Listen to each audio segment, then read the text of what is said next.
Yo, today I want to talk about the Amanata polearm. I've been wanting to get a hang of this thing for a while, and I just haven't because it's a lot of grinding from the Kome mission, Size Visions, and I like polearms. They're one of my favorite melee weapons in the game, melee classes. I loved the Orthos Prime when I first started playing. I love the Vacor Sidon. I got a Riven for that thing really, really early in my Warframe adventure, and I use so much of the Vacor Sidon. I love that thing. The Legion is an infested polearm. I love that thing too. I'm just a big polearm fan.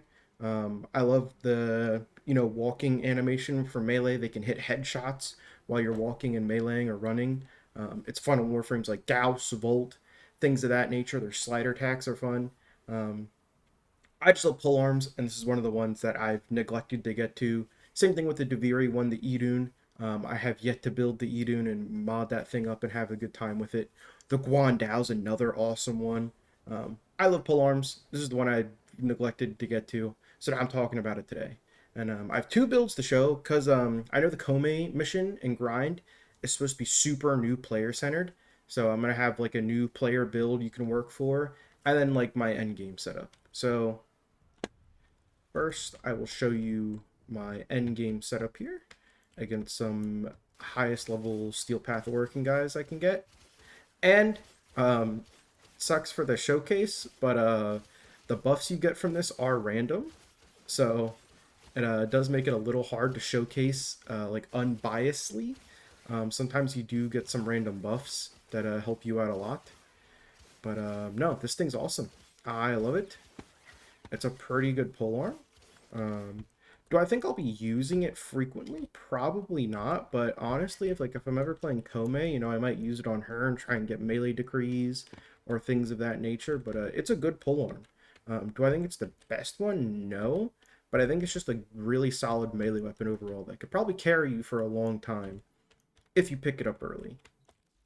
So now, Skuldra are like the strongest guys nowadays on the base star chart. Take off Steel Path.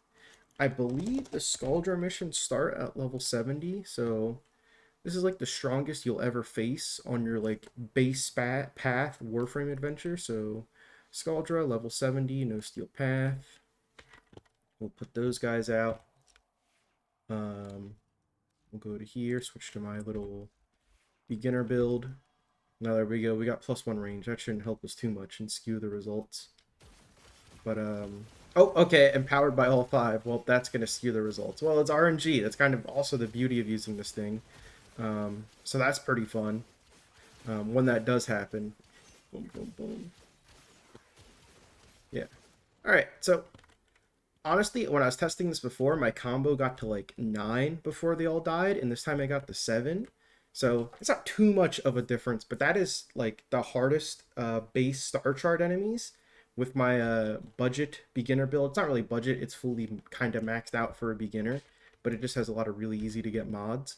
But those are like your strongest star chart enemies. The Cougar Grenier are also up there. I think the Skuldra and the Cougar Grenier are like neck and neck. But yeah, it's a really good melee weapon. And you can get it super early from Size Visions on Earth. You can grind it out and get both the builds I'm going to show you over time. So I will showcase the beginner build first, since that's the one we just showed off. So this is what I would work for. Obviously, I have 2 extra V polarities on here, but this should only cost a catalyst and the base V polarity. Um, I'm pretty sure this all adds up to about 60. So you should only need the one innate polarity it gets you. There's 0 Forma here, should be 0 Forma. But we have Viral Heat. It's just a nice neutral element to mod for as a beginner. And this thing has decent status chance at 25. It's not the greatest thing in the world, but it's still solid. So I built more into crit. So we have Organ Shatter and True Steel for your beginner. Fury for attack speed. I do think this thing likes attack speed. Kind of sucks with our end game build. I don't really have room for it, but we do have it here. And most importantly, we have Amanata pressure. When you're grinding this thing from Size Visions, do the extra grinding and get this thing. It is very, very strong. It's the one I obviously, very much recommend they get this thing. It's better than Prime Pressure Point at 150%, basically almost double. But the Higasa and the Amanata have like just lower base damage in general because they're supposed to be beginner weapons. That's what these mods are for, to like super boost them up so you can use them in the Steel Path. But why not just get it early so you always have it on your adventure in Warframe? So this is the beginner build I'd recommend. This should just be a catalyst, and it's very easy to get one singular catalyst nowadays, especially from the Nightwave or like maybe your free plat that you get early game. Normally that's better spent on slots, but whole different thing to talk about. But this is what I would use if I was a beginner. This is what I would work for. Obviously, you don't need all these mods maxed. I would probably, max the Amanata pressure first, then my crit mods, and then max my elemental mods. But yeah, this, as you saw, just handled the normal path, max level 70 Grenier. Scaldra you'll probably fight at some point. So this is what I would recommend. This is what I would work for if I was a new player and I wanted this weapon. I think it's probably one of the better early game polearms you can get because what the Guandao comes from the dojo. The Orthos is kind of bad in its base form. Um, the Sidon that also comes from the dojo labs. I think this is definitely one of the better base like steel path base star chart polearms you can get. I would definitely definitely go for this thing if I was a newer player, and this is what I'd recommend. Now, after you play for a couple hundred hours and you want to max this thing out, this is what I would use. We have Viral Electric on because we're doing an influence build for just a massive AoE damage. Just very nice. It's going to help us out a lot. Um, Spreading viral procs all around. Our electric procs are going to do a bunch of damage. It's very good. Um, and to help with that electric proc damage, we have Galvanized Elementalist on. This is going to give us a bunch of bonus electricity damage and a bunch of bonus slash damage. This polearm does have a lot of slash, so that is very cool. We have Condition Overload on. We have 2 out of 3 of the IPSs, and then we have Viral Electricity on top of that, so that's always fun. That's a lot of damage stacking there. And we have Blood Rush for stacking crit chance. I like to get as much crit chance as we can on this thing. That's why we also have Galvanized Steel.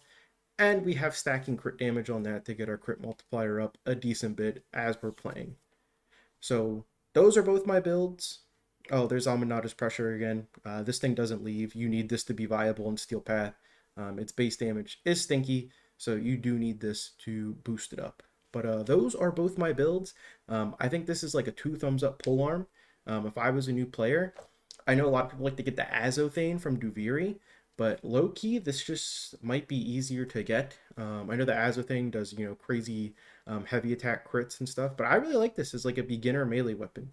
If it was up to me, if I was doing a fresh free to play account, I would probably get the Amanata first. I kind of really like this thing. It would be a lot of grinding on the size vision nodes, but there's a lot of players doing size vision still, so it's not that bad.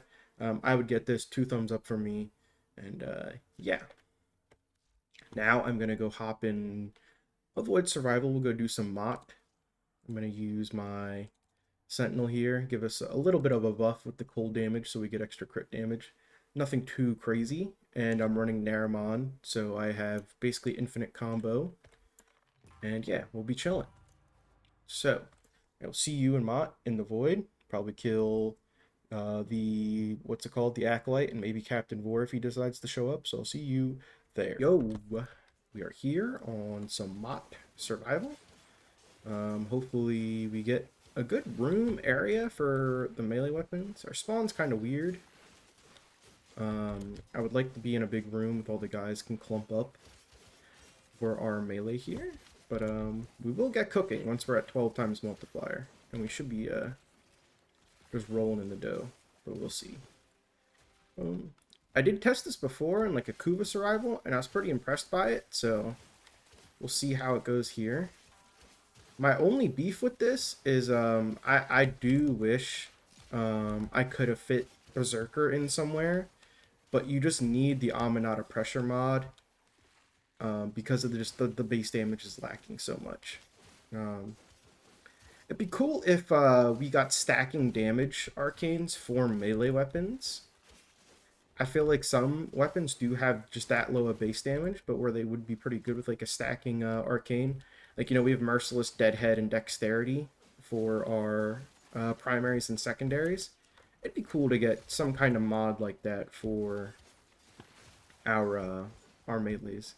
Melee have a lot of like utility mods and extra. They experiment a lot with the melee arcanes, so they're always a little extra funky. But I do wish we had more that was just a bunch of extra bonus damage. Boom.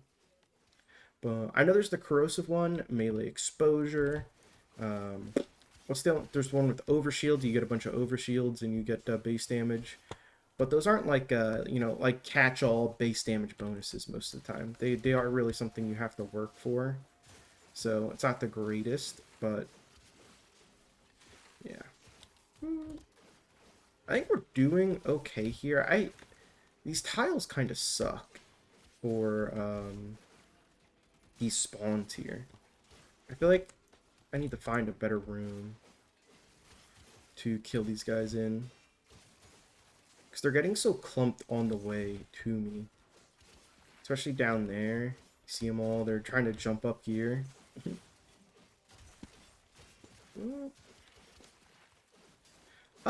This room's not too bad. I think it's the best we're gonna get. Yeah, if I could fit attack speed in, I don't know what it, because you need the viral. I don't think you can do raw electric just because of how low the base damage is.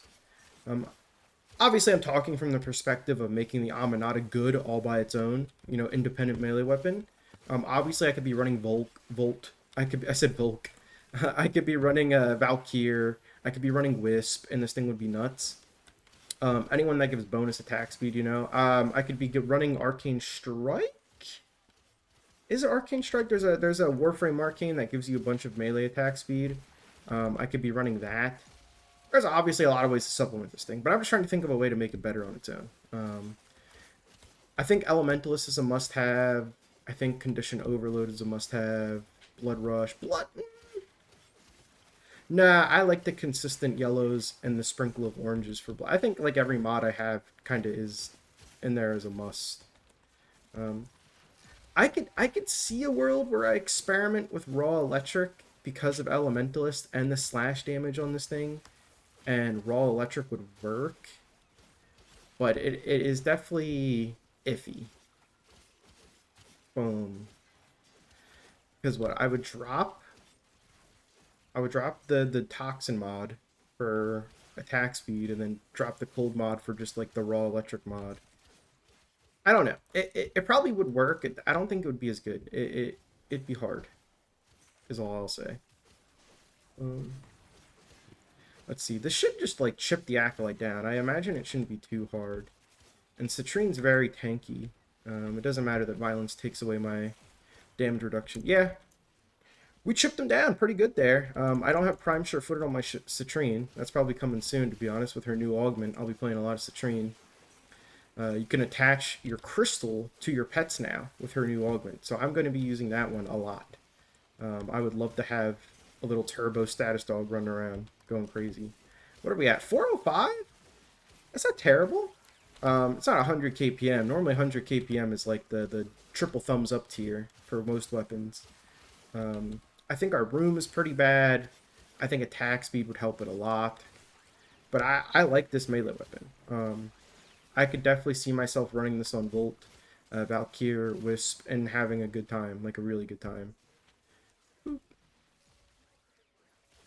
And we're keeping up life support, so I mean, not much to complain about here. And I'm getting a decent amount of Argon crystals. I'm not complaining. I like this thing. I'm enjoying it. Could it use some attack speed? Yes. Does it need the attack speed? Obviously not. I mean, we're doing fine in the kill department and the life support department. So, I like polearms. Do I think this is the best polearm? No. Do I think it's worth investing in, though? Yeah. So, let me just put all this stuff down. We'll just status up the whole room. That's my spiel on the Amanata. I'm happy I finally got to try it out after like almost a year.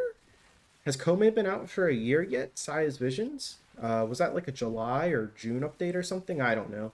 Um, I like it. I think it's worth two forma at this point in the game. I think it's worth the singular catalyst you'd need early game to use the mods I have there and have it carry you all the way up to Steel Path. I like the Amanata. I'm happy with this. I'm also biased towards Polearms. I would recommend getting this thing. I really like it. So see you later next week. Adios. Bye.